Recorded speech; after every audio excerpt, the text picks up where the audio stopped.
Ала Тоо 24 каналынын түз эфирдеги көрсөтүүлөрүн Ала Тоо Лайв программасы улантат. Саламатсыздарбы? Мамлекеттер аралык энергияны экспорттоочу долбоордун курулушу жүрүп жатат. Бул чыгарылышта Каса Миң тууралуу сүйлөшөбүз. Учурда долбоордун курулуш иштери кандай жүрүп жатканы тууралуу суроо үчүн студияга конокторду чакырганбыз. Ал Кыргызстандын улуттук электр тармактар ишканасынын Каса Миң долбоорунун келишимдери боюнча адиси Азим Молдокеримов жана Каса Миң жергиликтүү коомчулуктарды колдоо долбоорунун мониторинг жана баалоо боюнча адиси Майрамбек Таиров. Саламатсыздарбы? Куш келипсиздер студиябызга.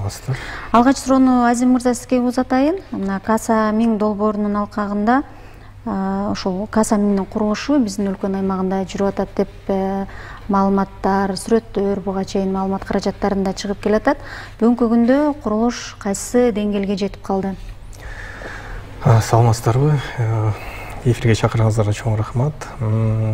Биринчиден Каса Миң долбоорун кыскача тарыхын айта кетсем, Каса Миң долбоору 2008 жылы эле 4 мамлекеттер ортосунда байланыш түзүлүп, бул 4 мамлекет Пакистан, Афганистан, Тажикстан, Кыргызстан 4 тарап биргелешип көптөгөн келишимдерге кол коюп, анан уже Каса Миң механизми иштеп 2015 жылы башкы келишим түзүлгөндө 4 мамлекет ортосунда. Ал келишим түзүлгөндөн кийин куруу иштерине баш багуу башталып, анан 4 мамлекеттин ортосунда жана куруу иштерине арналган тендерлер, конкурстар өтө баштап, куруучу компанияларды изделип башталган. 2017 жылы конкурстар өтүп, Кыргыз Республикасына Туркиялык Миташ компаниясы бир эмес 2 келишимди тең утуп алды. Биринчи келишим бул Ислам өнүктүрүү банкынын каржылоосунда, экинчи келишим бул Дүйнөлүк банк менен Европалык инвестициялык банктын каржылоосунда. Бул Каса Миң долбоору ичине эмнени камтыйт? Ичине 456 километр 500 киловольт болгон жогорку чыңалуудагы аба чуалгысын куруу, анан ушу датка көмөкчү ордонун ичиндеги уюлчаны куруп, Кыргызстан менен Тажикстандын чек арасына чейин ошо линияны жеткирип берүү. Азыркы тапта жумуштар, куруу иштери абдан ылдам темпте келатат. Ошо Миташ компаниясы, подрядчик компаниясы 1000ге жакын өзүнүн адистерин Түркиядан чакырып келип, кызуу темпте жүрүп жатат. Жалпы жолунан айтсак, ошо 2 келишимдин ичинде 75-80%га чейин жумуштардын баары уже бүттү деп айтсак болот. Жана ушул жылдын аягына чейин ушу толугу менен куруу жумуштарын бүтүрүү пландалууда. Буюрса ушул жылы бүтүп, куруу иштери бүтүп, анан эмдиги жыл жазында куруу иштеринин баарын кабыл алуу жумуштары, комиссиялар түзүлүп, ушу жумуштар кабыл алуу жумуштары башталат да. Бул курулуш иштери бүткөндөн кийин эле долбоор иштеп баштайт деп айтса болобу? Бул долбоор азыр антип айтыш кыйын, анткени бул долбоор өзүм жогору айтып кеткендей 4 мамлекет камтыйт. 3 мамлекет Пакистан, Тажикстан жана Кыргызстандын ичинде куруу иштери кызуу жүрүп, жана быйылкы жылы бүтүрүүгө пландалууда. Башка өлкөлөрдө дагы? Башка өлкө, 3 өлкөдө. Бирок ошол эле Афганистанда, Ооганстанда жумуштар токтоп калган да былтырдан баштап. Анткени аякта өкмөт Талибан өкмөтү түзүлүп, анан каржылоо каржылоо топтору кичине Талибанды каржылоодон баш тартып, азыр токтоп, бирок ушул эле тапта ушул линиянын куруу иштери башталган да аякта. 30% ашуун аба чолгалары түзүлүп, бүт жабдуктар, материалдын баары ошо курганга, бүт уже киргизилген да Ооганстандын ичине. Анан ошону кайтадан улантуу үчүн сүйлөшүүлөр жүргүзүлүп жатат. Ошол эле частный келишимдер түзүлгөнү жатат. Частный инвестиция деп коебуз го, ошондойлор изилденип азыр частный инвесторлар тартылганы жатат да. Ошонун алкагында сүйлөшүүлөр жүрүп жатат.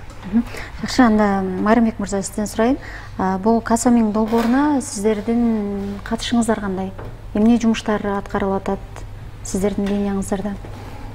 Саламатсыздарбы? Биринчиден эфирге чакырганыңыздар үчүн чоң рахмат. Ошол эле Пакистанды алсак, Тажикстанды алсак, Кыргызстанды алсак, ошол чоң долбоорду колдогон да кошумча долбоорлор бар да. Ошол жана электр линиясы өткөн ошо коридор, таасир этүүчү коридор деп коебуз. От Кыргызстанда 2020 жылдын башында жергиликтүү коомчулуктарды колдоо Касамин долбоору башталды. Бул бизден ошол бүт ички ратификациялардан өтүп, жогорку кеңештен ратификациядан болуп, анан ошол биздин коомчулуктарды колдоо жана өнүктүрүү АРИС аркылуу иш жүзүнө ашып жатат. Бул бизде ошондо негизги долбоор. Ошол жанагы таасир этүүчү коридордун тегерегинде жакын 1,5-3 километр жайгашкан айылдар менен иш алып барабыз. Жалпы айтканда ошондо биз 36 айылдык аймак, ага 66 айыл, 5 шаар, 11 шаардык конуштар, бардыгын айтканда 77 калк конуштары менен иш алып барып атабыз. Биздин ошол долбоор негизинен 3 багытта иш алып барат. Биринчи багыт бул ошол коомчулуктардагы электр энергиясы менен камсыз кылууну жакшыртууга көмөктөшүү.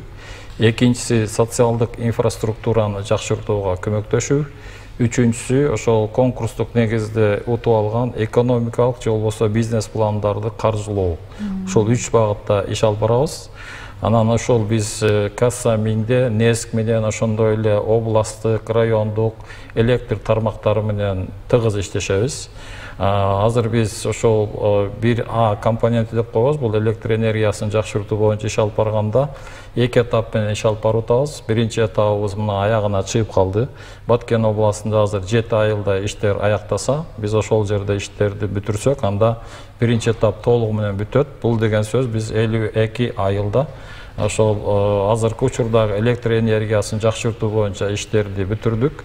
Анан ошол биздин кызматташкан рейстерге ошол 10 миңге жакын электр мамылаларын сатып бердик. Азыр 90 трансформатор сатып бердик. 1000 километрге ашык жете турган электр чубалгы зымдарын сатып бердик. Кечиресиз, ошондо сиздер ошол Касамин долбоору өтүп аткан жана өзүңүз айткандай 1,5 километрден 3 километрге чейинки айыл шаарлардын электр энергиясын биринчи этапта жакшыртып атасыздар да, ошондо линияларын алмаштырып берип атасыздар, трансформаторларын да алмаштырып берип атасыздарбы? Ооба, бул жерде мындай болду да, биз биринчи ошол ар бир областта, райондордо, айылдык аймактарда, шаарларда түшүндүрүү иштерин жүргүздүк. Андан кийин айылдын эли менен сүйлөштүк, алар менен фокус топторду өткөрдүк, онлайн талкууларды өткөздүк. Андан ошол электр багытындагы кайсы көчөлөр, кайсы конуштар көбүрөөк муктаж, ошолорду анықтап беришти.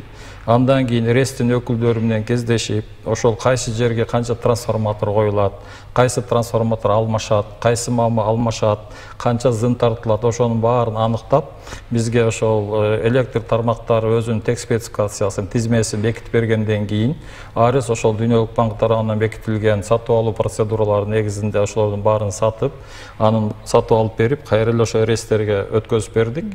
Анан алар ошол жергиликтүү коомчулуктар менен чогуу өздөрүнүн эрежелерине ылайык ошол кайсы жерде алмаштырыш керек болсо алмаштырышты, зымдарды тартыш керек болсо зымдарды тартышты. Ошондо азыр 45 айылда бул иштер толук бүттү. Азыр 7 айылда иштер бүткөн атат. Экинчи этапта дагы эле ошол 39 айылда жаңы көчөлөрдө ошол учурдагы электр жарыктарын жарыкташыртуу боюнча иштер жүрөт. Ошондой эле жаңы көчөлөргө жана жаңы конуштарда да 22 айылда иштер башталды.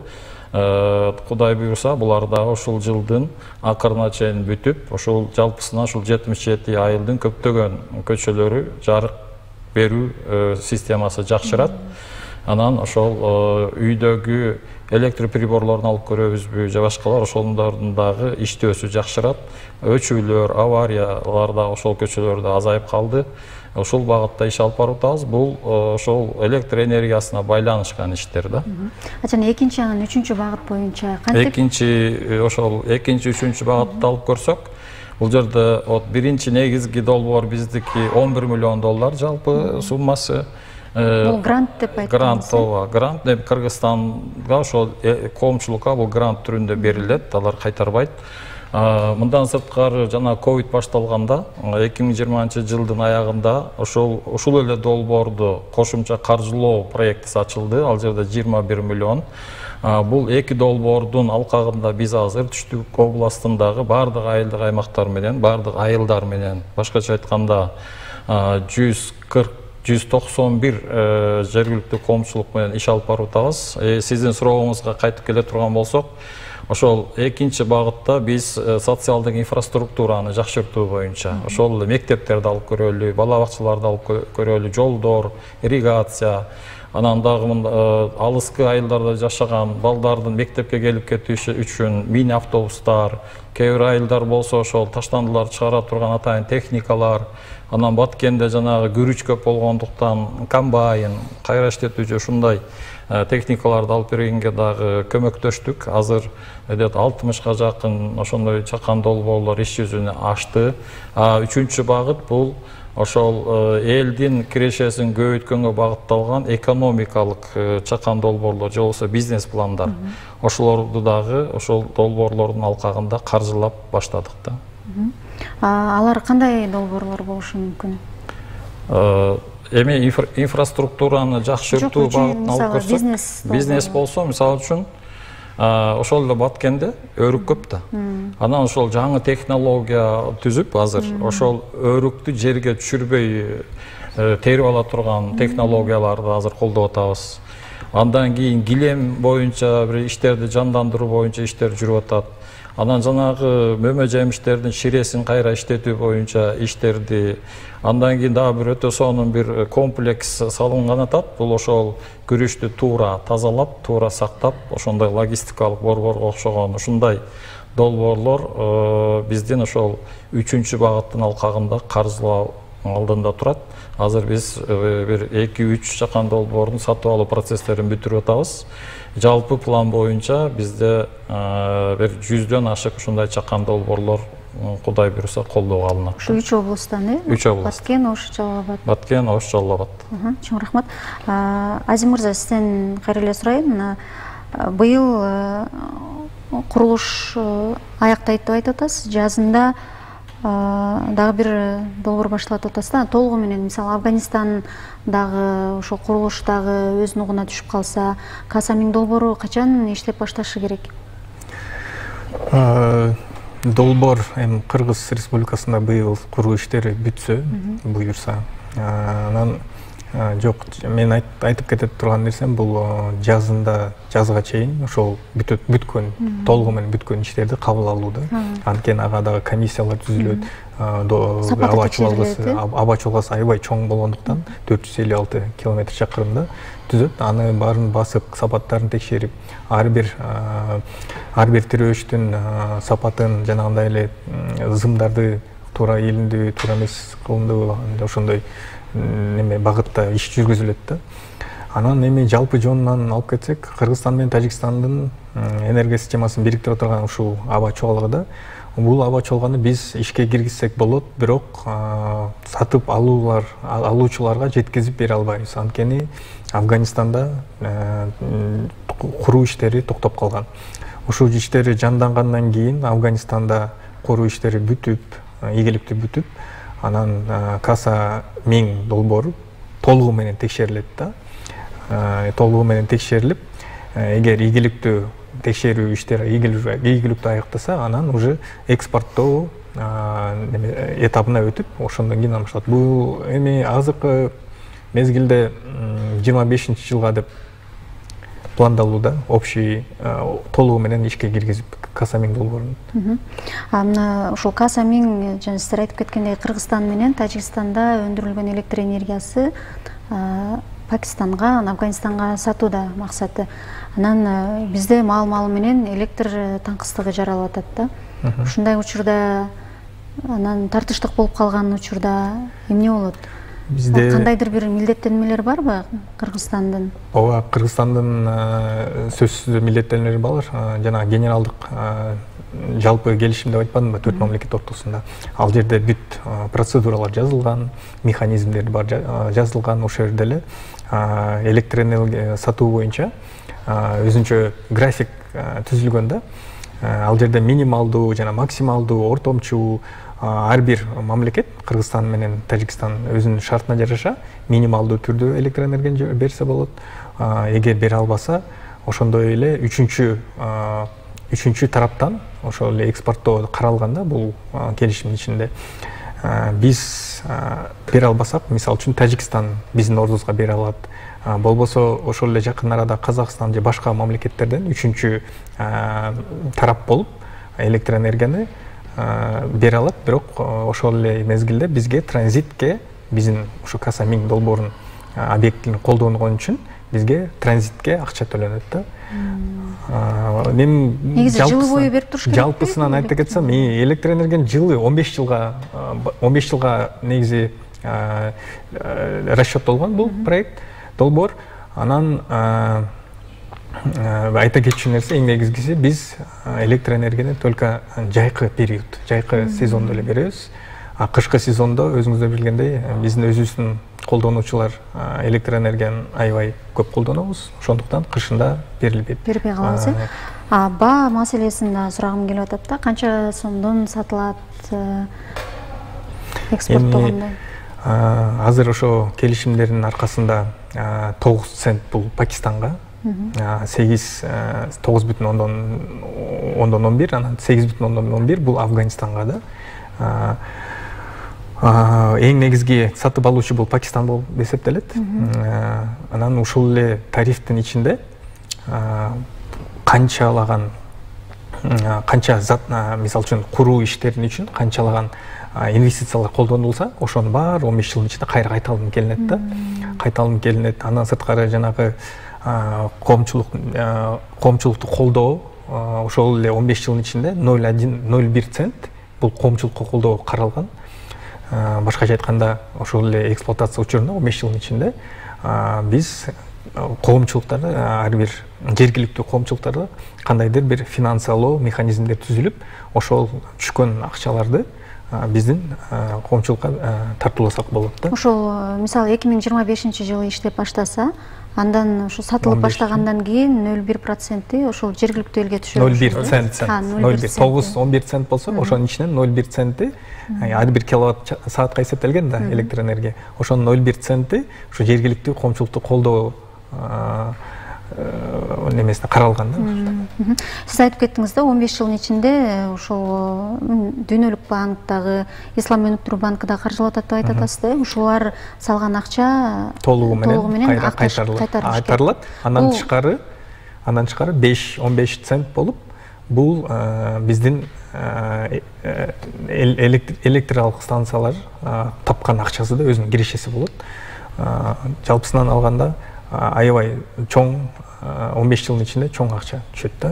Именно электр энергия берүүчү компанияларга. Мына 185 миллион сом азыр Кыргызстанга каржыланып атыптыр. Ошонун ичинде бул линияларды куруу, анан жана сиздер ишке ашырып аткан долбоорлор да ушу каражаттын ичинде?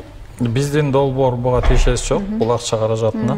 Биздин акча каражат өзүнчө атайын эл аралык келишимдер катары Жогорку Кеңеште ратификация болуп, эки келишимдин негизинде иш жүзүнө ашат. Жана башында айтып кеткендей, негизги долбоор, жергиликтүү коомчулуктарды колдоо долбоору ал жерде $11 миллион каралган. Экинчи ошол долбоорду кошумча каржылоо долбооруна $21 миллион каралган. Жана сиз айткан сумманын ичине бул долбоорлордун акча каражаты кирбейт. Бул ошол Кыргызстан үчүн жанагы 77 айыл тиги кошумча каржылоо боюнча 150 айылдык аймактагы жашап аткан элдердин жашоо сапатын көтөрүү үчүн, жумшала турган өзүнчө Дүйнөлүк банк тарабынан бөлүнүп берилген акча каражаттары. Мына 15 жыл өттү, 185 миллион сом кайтарылды. Анан эмне болот андан кийин? Андан кийин бул негизи долбоор, өзүңүздөр билгендей масштабдуу долбоор, коммерциялык долбоор биздин мамлекетке. Анан бул долбоорду башка тараптарда аябай кызыгууда, башка мамлекеттер, ошол эле Түркменистан, ошол эле Өзбекстан, башка тараптар колдонуп, ушул долбоорду өнүктүрүү, бул долбоорго, бул объектилерге өзүлөрүнүн жанагындай электроэнергетический системаларын кошуп, анан бири-бирине экспорттоо, импорттоо, электроэнергиясын экспорттоо, импорттоп, анан бири-бирине сатуу, алуу жана башка механизмдер түзүлүп, анан бул долбоордун алдында чоң пландар бар да. Келечектүү долбоор. Келечектүү, анан көптөгөн мамлекеттерде жана рынок деп атпайбызбы? Электроэнергиянын рыногун кеңейтүү да, булчу кеңейтет. Ошол эле дагы бир сурагым келип атат да, мына бул Касаминге тиешеси жок, бирок жакында эле президентибиз Кытайга мамлекеттик сапар менен барып келбедиби? Ошондо Кытай компаниялары Кыргызстанда Ысык көлдүн бир аймагына 8 миллион евродан ашык суммага күндөн энергия ала турган станция курабыз дешти да. Бул ушулардан алына турган энергияда бул жака кошулуп калышы мүмкүнбү?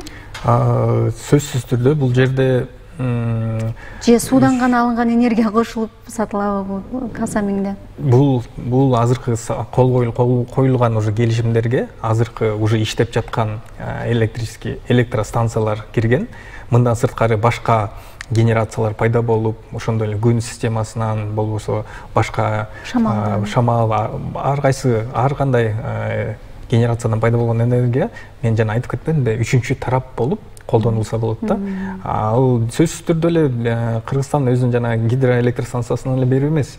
Бул жерде ар тараптуу каралганда үчүнчү тарап болот, башка жана мен айтып кеткендей частный компаниялар да кошулуп өзүнүн электроэнергиясын сатса болот да. Бул жана сиз айтып кеткен баасы 9,11 цент деп атасыз да. Бул 15 жылдык баа болобу же болбосо жыл сайын өзгөрүп турабы? Бул ошо 9 центтин ичинде болжолдоо менен жана капиталдык кеткен акчалар, жана инвестициялар ошонун баары камтылып, андан сырткары дүйнөлүк инфляция кандай болсо, дүйнөлүк инфляцияда мисалы үчүн азыр тенденция өсүп атпайбы? Ошол индексация деп коет. Ошол индексация канча процентке көбөйтсө, ошончо процент тарифке да кошулуп турат да, жыл сайын каралып турат. Ошол 9 цент жылдан жылга өсүшү мүмкүн. Дагы айта тургандарыңыз барбы? Ушул долбоор боюнча. Мына биздин эки долбоор жөнүндө айта турган болсок, кошумча маалымат. Бул жерде жанагы фаптарды оңдоо иштери жүрүп атат. Жана сиз айткан күн менен жаңы технологиялар жанына орнотулуп, ошол фаптар күнү түнү электр энергиясы менен камсыз болуп туруу жактары каралган жакшы технологиялар менен салынып атат. Бала бакчалар, жолдор деп жана башында айтып кеттим. Ошону сиздер жаңыдан салып берип атасыздарбы же ремонт кылып берип атасыздарбы? Мындайда көпчүлүгү эгерде фаптары жок жерлер болсо, эл ошону көтөрүп чыкса, жана жергиликтүү бийликтер да ошого макул болсо, ал жерде жаңы фаптар курулуп атат. Анан сөзсүз ал биздин саламаттыкты сактоо министрлиги менен макулдашып, анан салынып атат. Анткени ал жерге фапты салып койгон менен кадр жок болсо, ал иштебей калышы мүмкүн. Ошондой эле жанагыдай тез жардам машиналары алынып берилди. Анан алыска анализге барбаш үчүн медициналык жабдуулар алынып берилди атат көпчүлүк жерлерде. Ошондой эле азыр мына Кызылкия шаарында 50 орундук жаңы бала бакчалар курулуп атат. Мына ушул багыттарда ошол иштер жүрүп атат да. Сиздин айта турганыңыз барбы? Жок, жалпысынан айтчу нерсени айтып кеттик. Буюрса эми ишке ашат ушул. Чоң рахмат. Анда буюрса убагында ишке ашсын. Биздин бюджетибиздин кирешеси көбөйсүн, элибиздин жашоосу оңолушуна себепчи болсун. Чоң рахмат сиздерге. Урматтуу телекөрүүчүлөр, сиздер Ала Тоо лайфты көрдүңүздөр. Биз мамлекеттер аралык энергетикалык ири долбоор Касамиңдин курулушу, анын максаты жана долбоор өткөн аймактардагы калктын жашоосуна таасири тууралуу сүйлөштүк. Суроолорума Кыргызстандын улуттук электр тармактар ишканасынын КСА-Миң долбоорунун келишимдер боюнча адиси Азим Молдокеримов жана КСА-Миң жергиликтүү коомчулуктарды колдоо долбоорунун мониторинг жана баалоо боюнча адиси Майрамбек Таиров жооп берди. Көрсөтүүнү мен Бурулай Бусурманкулова алып бардым. Амандыкта көрүшөлү.